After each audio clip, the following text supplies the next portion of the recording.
मौसम जो है वो काफ़ी रात को हैवी रेनिंग हुई है, इस वजह से लैंडस्लाइड आ गई है मल्टीपल प्लेसेस पे। मेन जो है हमारा सेरी में है, लैंडस्लाइड है, मड स्लाइड है, आगे 4-5 जगह और भी जो है पंथाल में है, तो वो सारी जगह जो है वो बंद है। रोड जो है 1-2 जगह से टूट चुकी है। पंथाल में थोड़ा सा वो एक जो लिंक था ब्रिज का वो भी बह गया है, तो उस वजह से जो अभी हमारे पास यहाँ पे खबरें आ रही हैं, तो उस वजह से पूरी तरह से रोड जो है नेशनल हाईवे पूरी तरह से ब्लॉक है। आपकी तरफ से यही है कि आज जब तक ना वेदर ठीक होता तो ये जो इस हाईवे पे अपना जो है ये ट्रैवल जो है करना वो अवॉइड करें। जो ही हमारे पास क्लियरेंस होती है, अभी तो काम चल रहा है, बट लगता नहीं है कि शाम तक वो खुल पाएगा या कल तक भी खुल पाएगा, क्योंकि वेदर कंटिन्यूसली रनिंग है। तो इस वजह से जितने भी ये लोग रास्ते में हैं, इनको वापस अपने अपनी जगहों पे आपके माध्यम के थ्रू मैं इनको बता रहा हूँ कि वो जाएं, परेशानी ना देखें, तो आगे पूरी तरह से रोड जो है वो बंद है। मुझे 18 साल से मैं यही दुकानें करता हूँ। जहाँ के आप बाहर देख रहे हो, यहाँ फिश पॉइंट की 7 दुकानें होती थी सर। ये रात को 3-3:30 बजे के फ्लड आने के कारण से ये सब दुकानें तहस नहस हो चुकी हैं। हमें कुछ समझ नहीं लग रहा है सर, हम क्या करें क्या नहीं, क्योंकि हमारा रोजगार, हमारा परिवार इन्हीं दुकानों से चलता है। हम क्या करें, कहाँ जाएं, हम कुछ समझ नहीं आ रहा है सर। मैं आपसे ये रिक्वेस्ट करता हूं कि जो हमें हो सकता है हमारे गरीबों की मदद करें। क्या करें सर, हमें कुछ समझ नहीं आ रहा है सर। रुकबिल्ला जी से बड़ी रिक्वेस्ट करते हैं और सरकार से भी रिक्वेस्ट कर रहे हैं कि जो हमारी जान मान का नुकसान हुआ है हमें प्लीज मुआवजा दिला दीजिए, क्योंकि हम बहुत गरीब आदमी हैं। ना हमारी जमीनें है, ना हमारा कुछ है सर। हमारा जो भी रोजगार है इन्हीं दुकानों से चलता था सर। हमें इतना नुकसान हुआ है कि हम सोच भी नहीं सकते, क्योंकि हमें सामान निकालने तक का मौका नहीं सर मिला है। क्या हुआ कैसे समझ सर, मुझे हमें कोई पता नहीं लग रहा है। हम सरकार से यही रिक्वेस्ट करते हैं कि जैसे हो सकते हैं हमें प्लीज हमारा मुआवजा दिला दीजिए।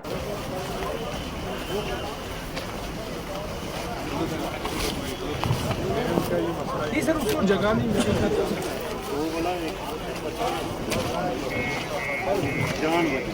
लगभग कोई 12 बजे के करीब जो है वो धीरे धीरे बारिश हुई, लेकिन 1-1:15 बजे के करीब बहुत ज़्यादा टोरेंशियल रेनफॉल शुरू हुई, जिसमें हिल स्टॉर्मिंग हुआ, क्लाउड बस्टिंग हुई।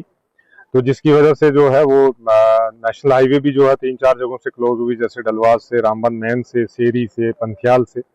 और साथ ही साथ में जो क्लाउड बस्ट रामबन टाउन के हुआ, बैक साइड में हुआ, उसकी वजह से जो है जो नाले थे वो भर गए काफ़ी ज़्यादा। लेकिन यहाँ पे जो है किसी जानी माली नुकसान की कोई वो मतलब खबर नहीं है, उसमें नहीं हुआ। बल्कि जितनी दुकानें जो हैं या घर जो हैं, वो होटल्स जो हैं, वो काफ़ी ज़्यादा डैमेज हुए हैं। साथ ही साथ में जो है वो एक अनफॉर्चुनेट इंसिडेंट हुआ हमारा सेरी बागना में। 2 घर जो हैं वो स्लाइड की वजह से जो है वो दब गए और ढह गए, जिसमें अनफॉर्चुनेटली 2 बच्चों को हमने गवा दिया और एक बुजुर्ग थे उनको भी गवा दिया, 2 अलग अलग घरों में। तो बाकी अगर ओवरऑल हम देखेंगे सिचुएशन में, तो लगभग कोई 40 या 50 के करीब हमारे घर जो हैं वो डैमेज हुए हैं कम्प्लीटली, जिनकी इतला हमारे पास पहुंची है। बाकी हमारा कंट्रोल रूम जो है वो अलग अलग इलाके कर रहा है, लेकिन एक रफ एस्टीमेट के हिसाब से लगभग 200-250 घर जो हैं ऐसे जो पार्शली डैमेज हुए या किसी न किसी तरीके से डैमेज हुए। और जिसमें ज़्यादा जो डैमेज हुआ वो हमारा रामबन टाउन के अंदर हुआ है, जिसमें कमर्शियल हमारे जो स्ट्रक्चर हैं उनको भी बहुत ज़्यादा हैवी डैमेज हुए हैं, और कुछ घरों को भी डैमेज हुआ है, जैसे हॉस्पिटल के कुछ एरिया में भी पानी आया है।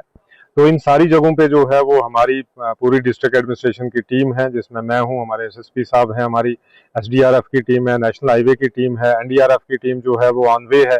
अभी जो है नाशरी उसने क्रॉस किया है, वो भी आगे जो पूरा रेस्क्यू का ऑपरेशन चलाएगी।